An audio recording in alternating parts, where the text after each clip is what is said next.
Halo teman-teman, bertemu lagi dengan saya Bob Siahaan. Pada kali ini kita akan membahas insentif pajak penghasilan pasal 21 untuk karyawan atau pegawai pada masa pandemi. Bagaimana teknis dan perlakuannya? Mari kita saksikan pada video berikut ini. Namun sebelum kita lanjut, jangan lupa di-subscribe, di-share, dan komen ya teman-teman. Dasar hukumnya adalah PMK atau Peraturan Menteri Keuangan Nomor 9 Tahun 2020, di mana Peraturan Menteri Keuangan tersebut berisi tentang insentif pajak untuk wajib pajak terdampak pandemi coronavirus 2019 atau yang sering kita sebut adalah COVID-19. Syarat penerimaannya, yang pertama, pegawai menerima atau memperoleh penghasilan dari pemberi kerja yang 1. Memiliki kode klasifikasi usaha sebagaimana terlampir. Nah, jadi di sini ada ribuan jenis klasifikasi usaha.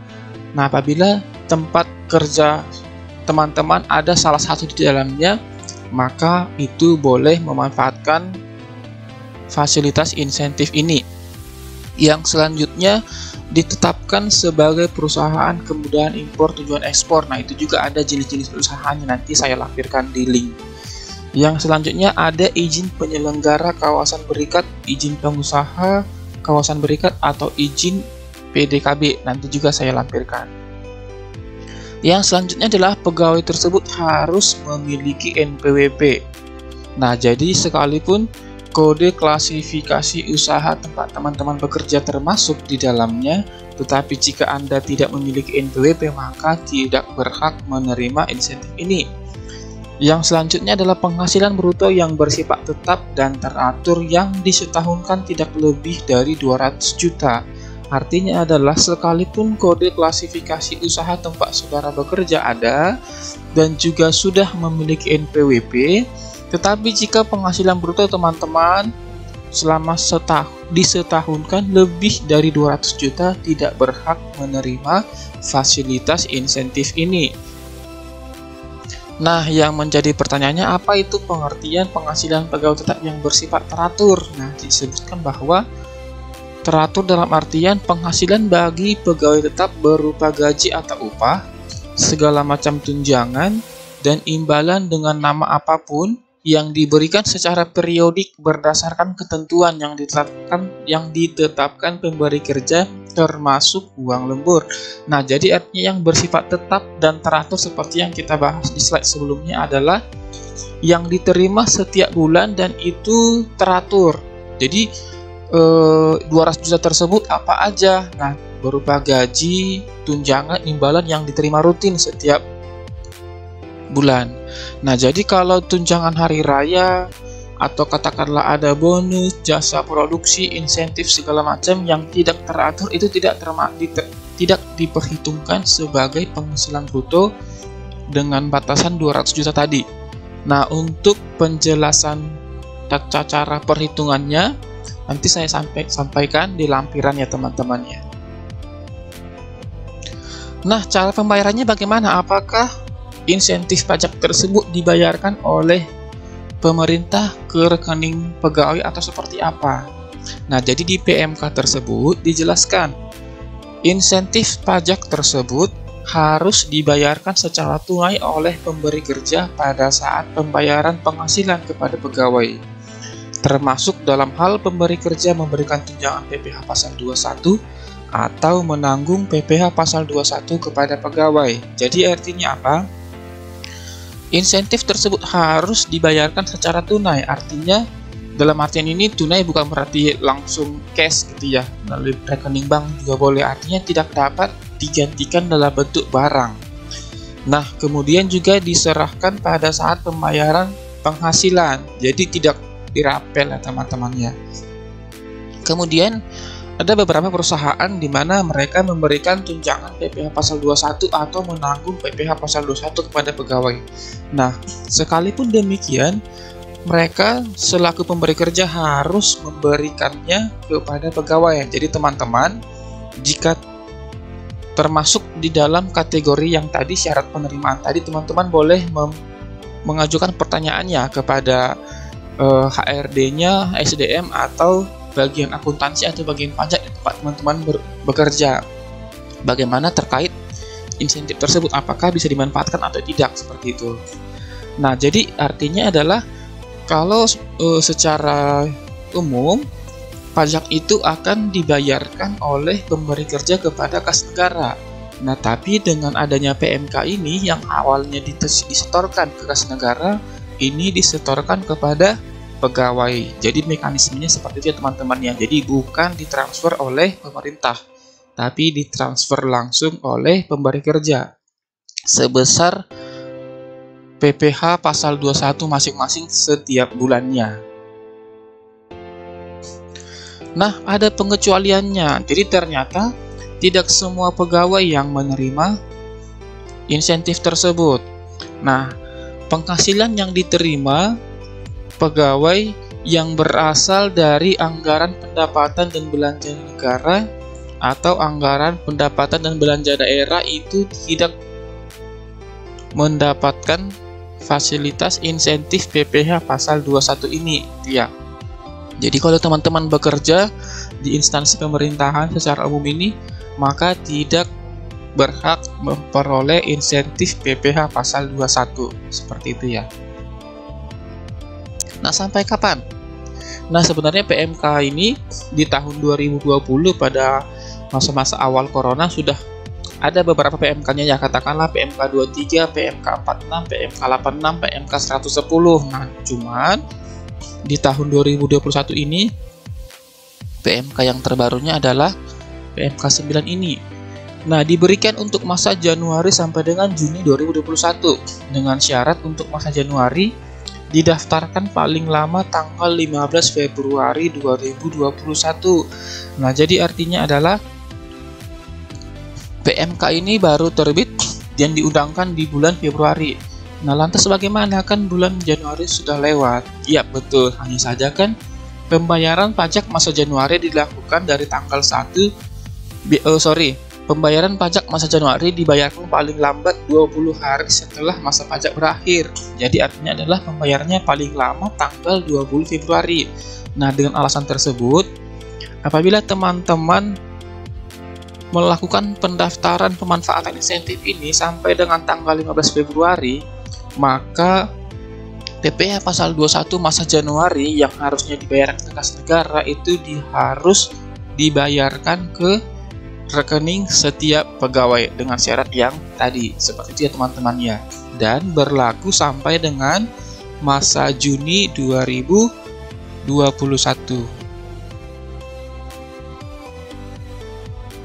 Nah, bagaimana caranya?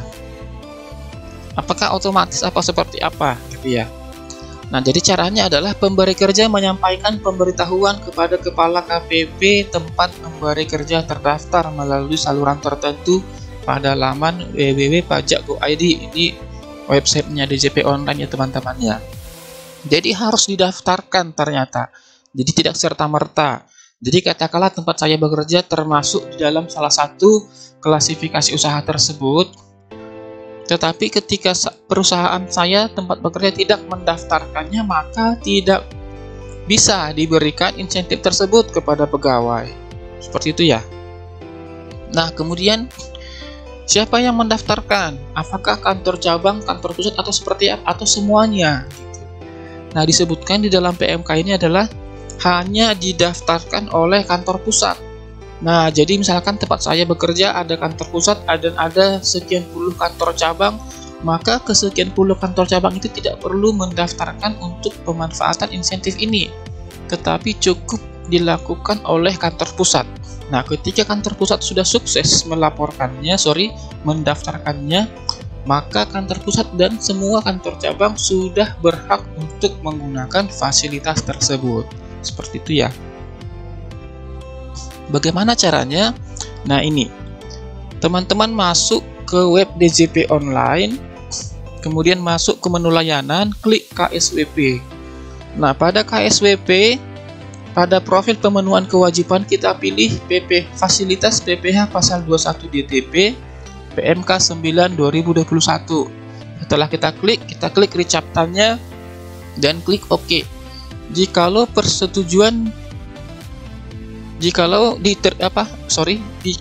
permohonan kita disetujui, maka akan muncul file download seperti ini ya teman-teman ya. Jadi ini disebut perihal pemberitahuan berhak memanfaatkan insentif PPh pasal 21 ditanggung pemerintah. Jadi teman-teman kalau nanti menerima surat seperti ini di checklist ya, ada checklistnya ini, termasuk dalam klasifikasi lapangan usaha bla bla bla seperti itu ya. Jadi teman-teman kalau nanti mendapatkan surat seperti ini, itu artinya kantor pusat sudah sukses mendaftarkannya, sehingga pemanfaatan boleh dilakukan untuk semua, baik kantor pusat maupun kantor cabang. Tetapi jika teman-teman nanti perihal suratnya adalah seperti ini contoh surat penolakannya teman-teman ya. Pemberitahuan tidak berhak memanfaatkan insentif. Nah, berarti teman-teman tidak boleh memanfaatkannya, itu ya. Jadi artinya apa? Pajak PPh pasal 21 yang biasanya dibayarkan kas negara tetap harus dibayarkan ke kas negara. Nah, di sini ada alasan-alasannya ya. Seperti itu teman-teman ya. Nah, untuk pemberi kerja yang sudah mendaftarkan memanfaatkan insentif tersebut, pemberi kerja harus menyampaikan laporan paling lambat tanggal 20 bulan berikutnya setelah masa pajak berakhir. Nah, jadi katakanlah insentif masa Februari harus dilaporkan paling lambat tanggal 20 Maret. Insentif bulan Maret paling lambat didaftarkan tanggal 20 April. Demikian selanjutnya ya teman-teman ya. Nah, bagaimana cara melaporkan realisasinya? Tadi ketika di awal yang mendaftarkan hanya kantor pusat. Nah, untuk laporkan realisasinya apakah hanya kantor pusat saja? Tidak ya teman-teman, disebutkan bahwa baik kantor pusat maupun kantor cabang harus melaporkan realisasinya masing-masing. Jadi kewajibannya tidak hanya di kantor pusat. Kantor pusat hanya berkewajiban untuk mendaftarkan, tapi untuk melaporkan realisasinya, masing-masing pusat dan cabang harus melaporkannya dengan baik sesuai ketentuannya. Nah, bagaimana caranya? Kita lihat berikutnya. Nah, teman-teman, setelah masuk ke laman DJP online masing-masing, kita klik insentif COVID-19 reporting. Nah, setelah klik akan muncul tampilan seperti ini. Kita klik tambah. Nah, ini untuk panduannya silahkan dibaca teman-temannya. Di sini lengkap sekali panduannya. Kemudian jenis pelaporan realisasi kita pilih PPh pasal 21 DTP PMK 9 2021. Kita klik lanjutkan. Nah, untuk format laporannya di web DJP online sudah disediakan. Nah, teman-teman nanti tinggal mengklik ini, tinggal diisi datanya. Selanjutnya namanya juga tidak boleh sembarangan. Ada format baku yang harus diikuti. Di sini di sebelah kiri sudah ada disebutkan. Teman-teman silahkan dibaca. Kemudian masa pajak. Karena ini mulai berlakunya Januari 2021, maka otomatis kita akan memulai pada masa Januari 2021 sampai dengan Januari 2021. File upload, nah kita pilih file realisasi yang tadi sudah kita isi sesuai format ini ya teman-temannya. Jangan lupa namanya di rename sesuai format ini. Jika sudah, kita klik upload.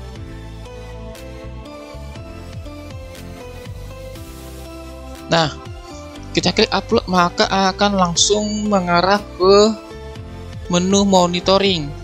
Nah, di sini teman-teman boleh lihat di sebelah kanan selesai dan ada aksi. Jadi kalau misalkan berhasil, sukses atau apapun itu masih pending, waiting, statusnya ada di sini. Nah, kalau sudah selesai, teman-teman boleh klik. Nah, dan akan diarahkan ke dashboard. Nah, pada dashboard ini kita harus kita boleh mendownload bukti laporan realisasinya pada kolom aksi. Ini di sebelah kanan saya kasih kotak merah. Itu kita klik, maka akan muncul seperti ini, bukti penerimaan surat. Artinya jika teman-teman sudah menerima ini, artinya kita sudah melaporkan realisasi. Nah, di sini disebutkan terima kasih telah menyampaikan laporan realisasi insentif pajak COVID-19. Nah, artinya kita sudah berhasil melaporkan. Nah, perlu saya ingatkan kembali, pelaporan ini dilakukan oleh kantor pusat dan seluruh kantor cabang. Nah, yang selanjutnya adalah setelah selesai melaporkan realisasinya, masih ada satu tahapan lagi yang harus dilakukan pelaporan, yaitu nantinya digunakan untuk pelaporan PPh pasal 21 pada SPT PPh pasal 21, yaitu membuat kode billing. Caranya seperti ini. Teman-teman masuk ke laman DJP online masing-masing, kita klik bayar dan pilih e-billing. Nah, teman-teman isi e-billingnya seperti ini ya teman-teman ya. Dan fokus utamanya adalah pada kolom uraian jangan lupa diisi keterangan. PPh pasal 21 ditanggung pemerintah X PMK nomor 9 garing PMK.03 garing 2021. Ini nggak boleh yang lain-lain. Nggak boleh ini sih. PPh pasal 21 PT ABC tidak boleh. Ini adalah aturan baku yang ditetapkan di dalam PMK 9 tersebut. Jadi harus dibuat seperti ini, tidak boleh tidak. Nah, kalau teman-teman sudah menerima seperti ini, artinya semua pelaporan sudah berhasil dilakukan. Nah, pertanyaannya adalah kalau tidak lapor bagaimana? Nah, disebutkan di dalam PMK, pemberi kerja yang tidak menyampaikan laporan realisasi tidak dapat memanfaatkan insentif PPh pasal 21 tanggung pemerintah untuk masa pajak yang bersangkutan. Dan insentif yang semula dibayarkan ke pegawai harus disetorkan seluruhnya ke kas negara. Contohnya apa? Misalkan teman-teman mendapatkan insentif PPh pasal 21 untuk masa Februari, di mana batas akhir pelaporan realisasinya adalah tanggal 20 Maret. Nah, apabila sampai dengan tanggal 20 Maret teman-teman tidak melaporkan laporan realisasinya, maka insentif bulan Maret tidak dapat digunakan. Jadi, PPh pasal 21 untuk masa Maret yang harusnya disetorkan ke pegawai harus disetorkan seluruhnya ke kas negara. Jadi ada sanksinya ya teman-teman kalau tidak lapor. Cuman, menurut saya adalah ketika pemerintah sudah memberikan insentif kepada kita, ya kita juga harus taat pajak. Taat pajak di sini bagaimana? Harus melaporkan laporan realisasinya. Terkhusus teman-teman yang bekerja di bagian akuntansi, SDM atau di bagian perpajakan. Jangan sampai lalai teman-teman ya. Kasihan teman-teman yang lain karena pekerjaan kita yang tidak maksimal, maka pegawai yang harusnya menerima insentif dirugikan karena kelalaian kita. Oke, sampai di sini dulu pembahasan kita kali ini. Sampai bertemu di video berikutnya. Terima kasih.